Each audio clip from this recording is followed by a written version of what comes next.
आप लोग समझिए, भगवान कृपा करें मुझे कुछ, अरे कुछ नहीं, वो अधीन हो जाएंगे। बस बात को पकड़ लीजिए आप। विवेकवान वही है जो डोरी को पकड़ ले, पतंग के पकड़ने के चक्कर में डोरी ना छोड़ दे। कभी पतंग हाथ आने वाली नहीं। नाम डोरी है, पतंग प्रियालाल है। पतंगो यथा त्वाम अनुभ्राम्य माणा। नाम मत छोड़िए, पकड़ते रहिए, घसीटते रहिए। एक एक नाम आपका ऐसा जैसे हम डोरी घसीटते जा रहे, पतंग नजदीक आती जा रही, ऐसे नाम जापक के समीप रूप प्रकाशित होने लगता है। जो नाम ध्यान पूर्वक जप किया जाता है, इसके लिए और कोई साधन की आवश्यकता नहीं। देखो, अगर आप विद्वान शास्त्र पद्धतियों को जानने वाले जनों का संग करोगे तो ऐसे शब्द बोले जाते हैं। माना कि नाम की महिमा है। हम ये भी जानते हैं कि नाम की महिमा में अगर जरा भी बात करें तो अर्थवाद नामापराध लगता है। ये हम बहुत विद्वानों की बात करें, पर भाई शास्त्र भी तो आज्ञा करता है, शास्त्र विधि का पालन भी तो करना है। ऐसा थोड़ी है कि आप नाम के बल पर शास्त्र विधि का त्याग कर दें।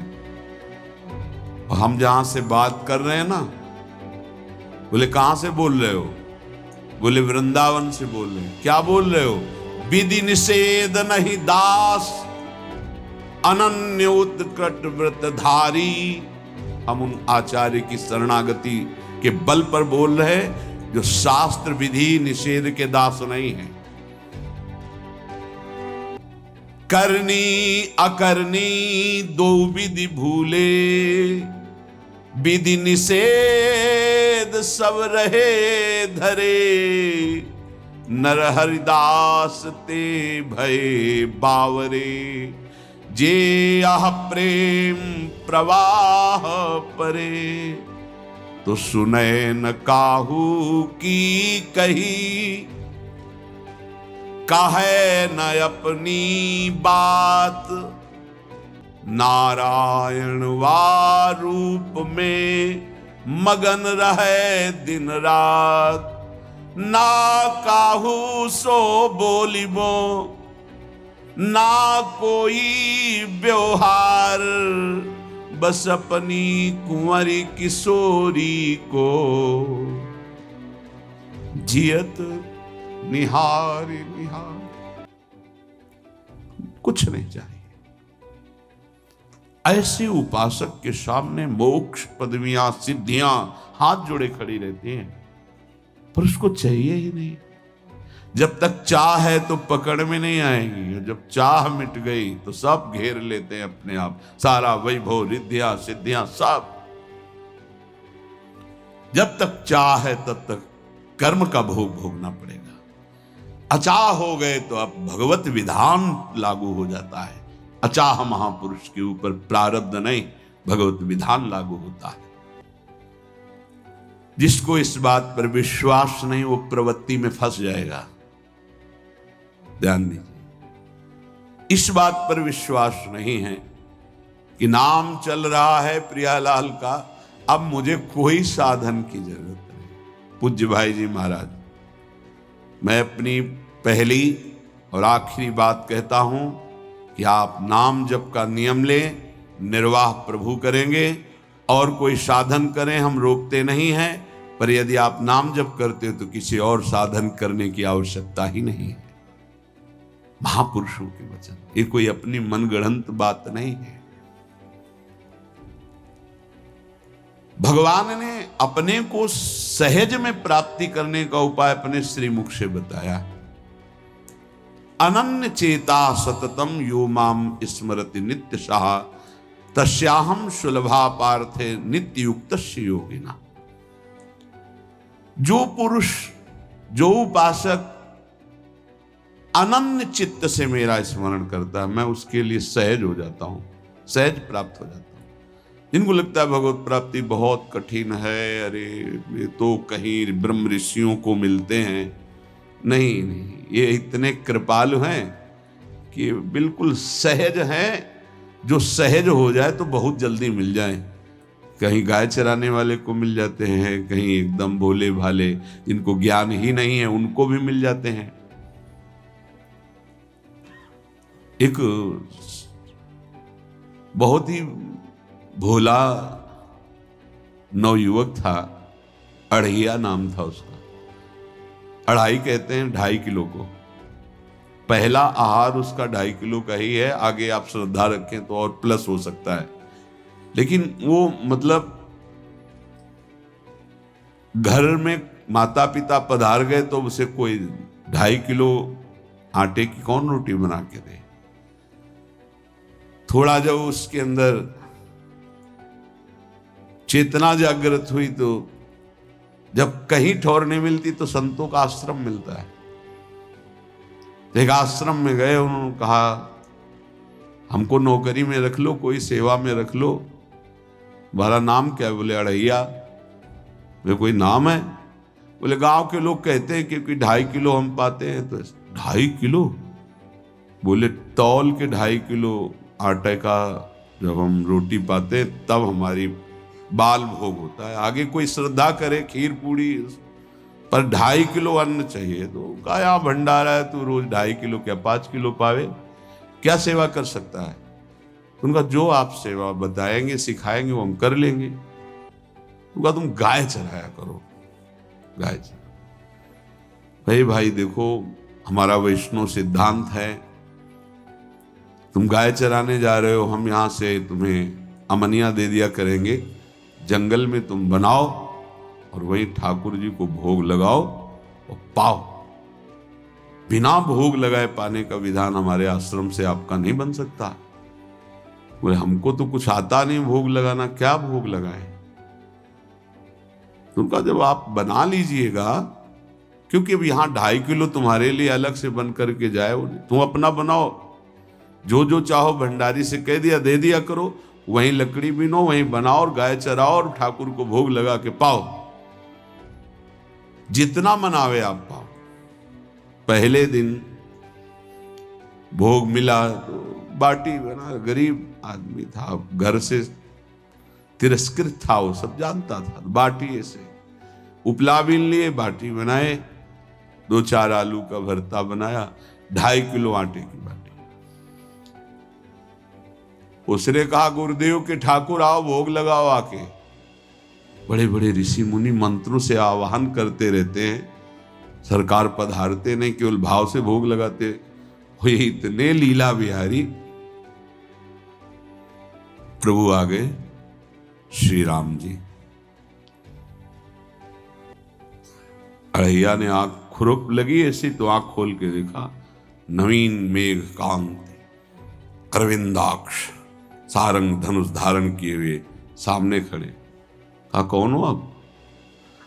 हमें राम जी कहते हैं। आपने कहा गुरुदेव के ठाकुर आ, तो गुरुदेव तुम्हारे जो है उनके हम ठाकुर जी हैं। सही में आते हो तुम? बोले आए तो गए और हम पाएंगे। बड़ी खुशबू आ रही है आलू के भरता की, तुम्हारी बाटी बनी हुई। और गुरुदेव ने कहा तो भोग लगा के पाना, मतलब आप पाते तो हैं? नहीं सुना है। बोले नहीं पाते हैं, पर सबका नहीं पाते हैं। आप जैसे भक्त जब पुकारते तो बिल्कुल कुछ नहीं जानता था। इसीलिए हम कह रहे बड़े बड़े विद्वान और योगी जन रास्ता देखते रहते हैं। हरिवंश महाप्रभु ने इसीलिए लिखा है, मुनिमन ध्यान धरत नहीं पावत, करत विनोद संग बालक भट। ये विनोद करते हैं, प्रकट हो जाते हैं बड़े बड़े मुनियों के जो ध्यान में नहीं आते। काश तो आप हमको ऐसे ही रखोगे, क्योंकि आप आ गए तो आप भी। तो प्रभु ने कहा जब तुम 2.5 किलो पा सकते हो तो हम तो 2.5 मन भी पा सकते हैं। बोले हमको ये पता नहीं था कि गुरुदेव के ठाकुर इतने भूखे रहते, पर आप अलग पत्तल में ले लो, अपने पूरे पत्तल में तो हम आपको पाने दें। बोले भोग थोड़े ऐसे लगाया जाता है कि तुम अपना रखो, तुम अपना रखो। और बोले आंख मूंद कर तुम बैठो, जैसे तुम्हारे गुरुजी भोग लगाते हैं तो आंख मूंद लेते हैं, अब हम पाएंगे तुम्हारे। तो आंख मूंद लिया, चलो भाई पाओ। सोचा एक आध बाटी पा लेंगे, बीच बीच में खोल के देखता जाता, भगवान सब चाट गए। भगवान बड़े करत विनोद संग बालक भट, हरिवंश महाप्रभु कह रहे, करत विनोद संग बालक भट, मुनिमन ध्यान धरत ने पावत। आँख खोला, बोला आज हमको भूखे रखोगे? बोले जानते हो तुम्हारे गुरुजी ने क्यों भोग लगाने के लिए कहा है? आज एकादशी है, तो तुम्हारे गुरुजी के यहाँ एकादशी रह जाती है, इसीलिए तुमको अमनिया दिया, वहां बनाया नहीं, और तुम्हें रोज अमनिया देंगे। तुम रोज आओगे, हम बुलाएंगे तो? अब आप बुलाओगे रोज तो आएंगे नहीं, हम रोज रोज आएंगे। बोले तो ठीक है, अगली बार से। बोले गुरुजी आपके ठाकुर जी आए थे, हमारी सारी बाटी खा गए हैं, 5 किलो आज से हम ले जाएंगे, 2.5 किलो आपके ठाकुर जी के लिए, 2.5 किलो अपने लिए। बहुत हंसी आई कि वहां कुंतलों का सब भंडारी का देखो, पूछने की जरूरत नहीं, जितना कह दे दो। 5 किलो के हिसाब से आटा के अनुसार भरता बनाने के लिए आलू वगैरह से सुबह से गाय लेके निकल जाता, जंगल में छोड़ दिए, उपला में ने आग लगाई, बनाया, वो गोले गोले रख करके, तो कोई समय तो लगता नहीं। आग पकी हो तो बहुत सुंदर बाटी बनती। बाटी बनाया, भुरता बना के, पत्तल बड़े बड़े जंगल के से, कहा गुरुदेव के ठाकुर पधारो। आँख खोल के देखा साथ में सिया जी। उसने कहा ये कौन है? बोले हमारी अर्धांगिनी है। तो कल क्यों नहीं बताया था आपने कि अर्धांगिनी भी है? ये भी पाती है? बोले हमारे जैसा है। जानकी जी बैठ गए, राम जी बैठ गए, बड़ा सकुच में, पर जानकी जी इतनी करुणा वात्सल्य बरस रही थी कि वो कुछ बोल नहीं पाया, बस देखा, ऐसे कहा पाओ गुरुदेव के ठाकुर। प्रभु आराम से, सिया जो खूब स्वाद बखान बखान करके पाए। वहां खोल कर देखता आज भी हम 2.5 किलो अपने लिए लाए थे, लेकिन ये दोनों पा गए। गुरुदेव 7.5 किलो। बोले क्यों? आपके ठाकुर की पत्नी भी है ना?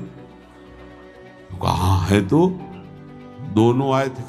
किसी को विश्वास नहीं हो रहा था। दे दो भाई, अरे गाय को खवाएगा, दे दो, कुछ करेगा, क्या कमी है यहां? 7.5 किलो आटा। अब तो समय लगा, 3 बजे तक बाटी बन के तैयार हुई पत्तल में से। गुरुदेव के ठाकुर पधारो। बस उसको बुलाना होता था कि विनोदी प्रभु, साथ में लखन जी, राम जी, सिया जी, लखन।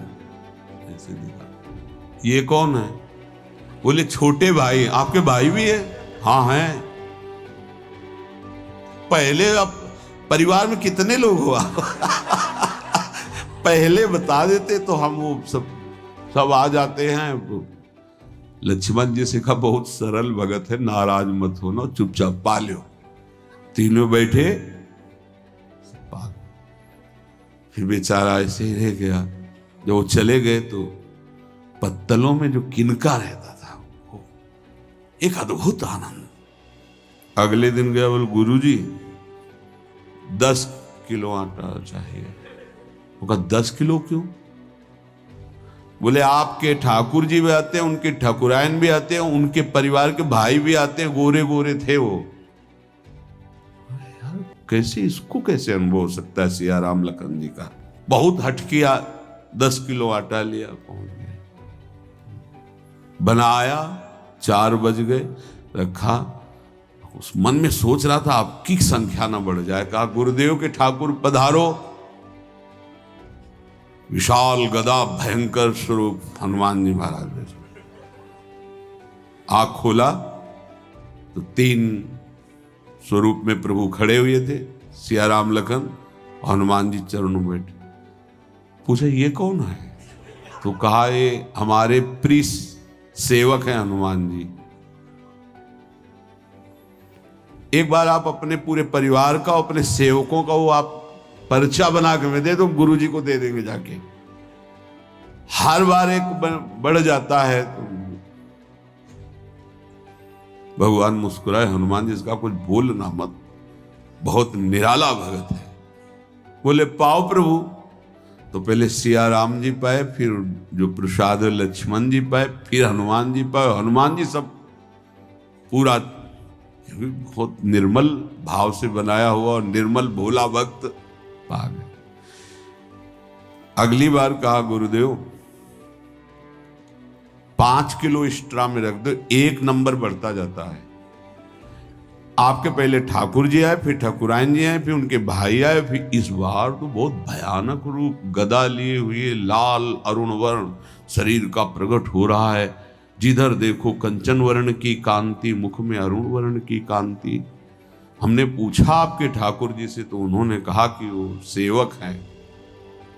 को रोमांच हो रहा था कि क्या सही भगवान करुणा करके इसको दर्शन देते हैं। अब अगली बार अगर ये बात करेगा कि तो फिर अब हम इसकी परीक्षा लेंगे। ले गया इस तरह बनाया सब। आओ गुरुदेव। अब तो पता था कोई आने वाला नहीं। गुरुदेव के ठाकुर 2 संख्या बढ़ गई। आंख खोल के देखा, कहा ये कौन है? तो कहा ये हमारे और भाई हैं, इनका नाम भरत है, इनका नाम शत्रुघ्न है। पहले महाराज बता देते ना कि आपके और भाई हैं, हमने कहा था, आपसे प्रार्थना की थी। पाओ बचे नहीं ना, वो 2 संख्या ज्यादा हो। अगली बार गुरुदेव से कहा कि गुरुदेव 20 किलो वाली बोरी में भर दीजिए, अब हम दिन भर बनाएंगे क्योंकि आपके इतने ठाकुर हैं। आज गया लेकर सब ऐसे रख करके पत्तल डाल दिया, कहा गुरुदेव के ठाकुर पधारो। बिल्कुल नहीं बनाया। आ गए प्रभु। कहा कहाँ यार, तो खुशबू भी नहीं आ रही, ना बाटी की ना भरता की। बोले प्रभु आपके साथ पत्नी है ना, और सेवक भी है। इतने दिन से तो हमारे हाथ का पाए, आज हम पाना चाहते हैं। आप बनाओ, अपने रुचि का बनाओ और पाओ। प्रभु ने सिया जी की तरफ देखा कि अलवेला वक्त। सिया जी ने कहा अनंत सामर्थ्यशाली शक्तियों की स्वामिनी। बोले प्रभु देखो हमने ना उपला भी ना लकड़ी, आपके सेवक है ना, इनसे बोलो। तो हनुमान जी से कहा कि आप उपला और लकड़ी इकट्ठा करो, भाई आदेश है भगत का। लक्ष्मण जी चूल्हा जला रहे हैं, व्यवस्था आग की, और सियाजू के आंखों में आंसू भी आ रहे, धुआं भी लग रहा है, पर बना रहे। उसने कहा बनाओ, हम गाय एकत्रित करके आ रहे हैं। वो भागा, वो आश्रम में गया। बोले गुरुदेव आज पूरे परिवार सहित हमने फंसा लिया है आपके ठाकुर को। तो उनका क्या फंसा लिया है? बोले बड़े ठाकुर, छोटे ठाकुर, सेवक, उनकी पत्नी और 2 भाई उनके, पूरा परिकर सब बना रहे रोटी बाटी सब। महाराज आप चलो, आपको शंका होती थी आज उनके हाथ कपाएंगे। तो उनको लगा कि पागल आदमी, राम जी, लखन जी, भरत, शत्रुघ्न, सिया जी, हनुमान जी, ये बड़े बड़े योगियों के ध्यान में आने वाले नहीं। ये कैसे एक गंवार आदमी जिसको कभी कोई नाम जपना नहीं आया, कोई ग्रंथ नहीं आया, उसके सामने। पर भगवान की दयालुता पर संशय नहीं करना चाहिए। चल के देखते हैं। जो जी ही वहां गए, चूंकि निरंतर भजन परायण थे, वहां गए तो पूरा राम दरबार उपस्थित, और बड़ा सुंदर व्यंजन स्वयं जानकी जी बना रहे। प्रभु के चरणों में साष्टांग दंडोत थे। कहा प्रभु लीला समझ में नहीं आई। भगवान ने कहा देखो, जो ज्ञानी भक्त हैं उनके लिए मैं अत्यंत तर्क के द्वारा भी पकड़ में नहीं आता। जो विद्वान हैं उनकी विद्वता मुझे छू नहीं सकती, लेकिन जो दीन हैं और भोले हैं उनके सामने मैं अपने इस दिव्यता, इस महानता को देखो। तुम्हारे इस भक्त की आज्ञा पर हमारा पूरा परिकर लगा हुआ है सेवा में। ठाकुर जी की कृपा से जो गुरुदेव का प्रताप, जो ऐसा सौभाग्य मिला, परोसने में दोनों गुरु और शिष्य, पाने में प्रभु। बाद में जब प्रभु ने पा लिया तो जानकी जी ने उच्छिष्टामृत प्रभु का लेके और कहा देख आज तक तू मुझे देख नहीं पाया देखते हुए भी, इसीलिए कृपालु है। एकांत में श्री तुलसीदास जी रोकर प्रार्थना करते हैं, जनक सुता जग जननी जानकी, अतिशय प्रिय करुणा निधान की, ताके जुगपद कमल मनाऊं, जासु कृपा निर्मल मति पाऊं। करुणा निधान प्रभु श्री राम की अतिशय प्राण संजीवनी मूरी, प्राण प्रिय सियाजू की, सीताजू के चरणों की वंदना करता हूं, जिससे प्रभु को पसंद है निर्मल मति निर्मल मन। उनकी कृपा से मेरा मन निर्मल हो जाए, मति निर्मल हो जाए, तासु कृपा निर्मल मति पाऊं। जीव ही जानकी जी ने अपने कर कमल से उस बालक को पवाया, अढ़ैया को, त्रिगुण माया का मल नष्ट हुआ। ओ जी सच्चिदानंद प्रभु का साक्षात्कार निहाल हो गया। कब कौन से गुण पर कैसे जी जाए विश्वास कीजिए, बस आवश्यकता सहज होने की। हमारी स्वामिनी जो सहज है, सहज होने की आवश्यकता है। जिसको ये कि कहां मुझे ऐसा दुर्लभ सौभाग्य। देखो कोई नाम जप उसके अंदर नहीं, कोई पाठ नहीं, कुछ नहीं। गुरुदेव ने कहा कि भोग लगा के पाना है, भगवत साक्षात्कार हो गया। विश्वास रखना चाहिए कि प्रभु हमें प्रतिपल देख रहे हैं, हमारे साथ हैं। सच्चिदानंद स्वरूप अपने आराध्य देव का निरंतर भजन और ध्यान पूर्वक भजन, ये दो बातें कह रहे हैं, भजन और ध्यान पूर्वक भजन। पहले भजन करने की क्रिया होती है, फिर भजन में थोड़ी रुचि होती है, फिर ध्यान पूर्वक भजन होता है। ध्यान पूर्वक भजन, चल रहे हैं, बैठे हैं, चेष्टा रहित हैं या चेष्टा युक्त हैं, हर समय वही नाम अक्षर मात्रा सहित एक एक शब्द गूंज रहा है, उसी में प्रियालाल का रूप झलक रहा है। अब हृदय में ध्यान है, मुख में नाम है, मंत्र है, इससे बढ़कर जीवन क्या। विश्वास भक्त को ही होता है, अन्य को हो ही नहीं सकता। कोई भी अगर अपनापन होता है तो प्रियालाल झलकते, जिस समय वो कटा उसी समय वो सामने। मैं हूं ना, तो किसकी तरफ देख रहा है, बस। ये जैसे कहा जाता है कि प्रभु वृंदावन से बाहर एक कदम नहीं रखते, तो हमारे भक्त जहां होते हैं वृंदावन के, वहां प्रियालाल जाते हैं। ध्यान रखना, वहीं वृंदावन भूमि प्रकाशित होती है। चाहे वो लाखों कोस दूर हो, वृंदावन वहीं प्रकाशित होगा, उन्हीं के सामने प्रियालाल होंगे। ये भक्ति विश्वास का मार्ग है। तुम्हारा एक ही कर्तव्य है, सब जगह से अपनापन हटा के अपने इष्ट में रखना और उनका चिंतन करना, बस हमारी यही साधना है। फिर तो प्रभु की ओर से जो कृपा की धारा आएगी कि आप उस पर बह जाएंगे। जितना जितना कृपा में डूबते जाएंगे, उतना उतना प्रेमानंद बढ़ता चला जाएगा। ये सौभाग्य कभी निर्गुण उपासक को प्राप्त नहीं होता। पूज्यपाद बुढ़िया बाबा जी महाराज, प्रभु का साक्षात उसको दर्शन होता है, प्रभु उससे संभाषण करते हैं, प्रभु उसके साथ खेलने लगते हैं। ये निराकार की उपासना वाले उपासक को कभी सौभाग्य नहीं मिलता। भगवान की इस उपासना वाले को निराकार तत्व का बोध हो जाता है। ध्यान रखना, हमारा स्वरूप चराचर जगत का स्वरूप, भगवान का स्वरूप, सबका बोध हो जाता है प्रेम मार्ग के पथिक को। और सगुण साकार स्वरूप में जो प्रभु विराज, उनके साथ खेलना होता है।